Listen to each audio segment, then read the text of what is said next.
The International Gem and Jewellery Trade Centre, also known as the Ratnapura Gem Tower, was inaugurated in Ratnapura under the patronage of President Ranil Wickremesinghe this morning. The initial phase of the construction of the Ratnapura Gem Tower saw the completion of a 5-storey building costing 365 million rupees. The second phase entails the construction of an additional 14 floors with an estimated expenditure of 450 million rupees.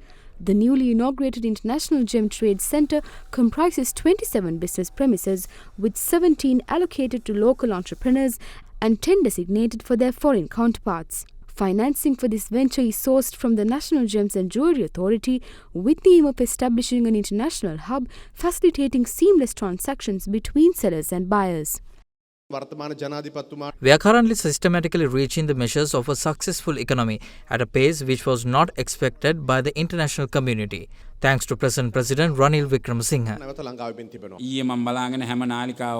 Media reports that debate on the economy has been requested for by Anukumara Dissanayake and Sajith Premadasa. I informed the President that the country's economy could have developed more if Sajith Premadasa had been the finance minister during his tenure as Prime Minister. 1,500 individuals who were offered jobs with a salary of 10,000 rupees are at home now. How will they develop the economy of the country if they are unable to develop the National Housing Development Authority? Those who were in hiding, alleging that it was impossible to revive that had collapsed, are now speaking up to develop the country's economy.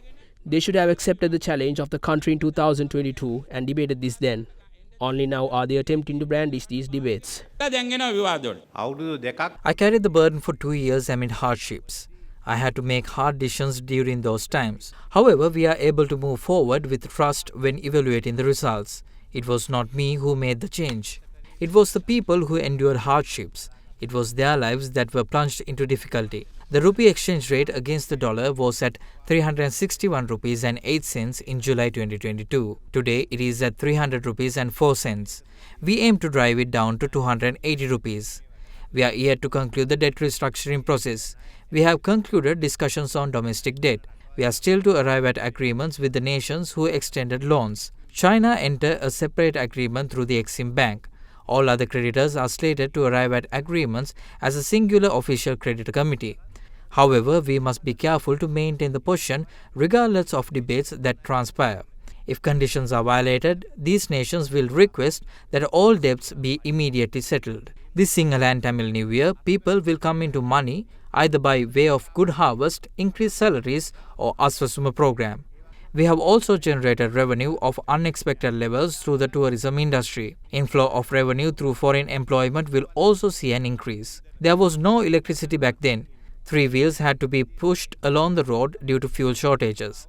However, today there is an uninterrupted supply of fuel that can facilitate easy travel for both local and foreigners. There are no issues now. 3-wheelers are able to transport passengers without any issue with stickers stating Victory for Jatika Janabala Vegaya pasted on 3-wheelers. This would not have been possible if we didn't take measures over the past 2 years. This is where the economy is at right now.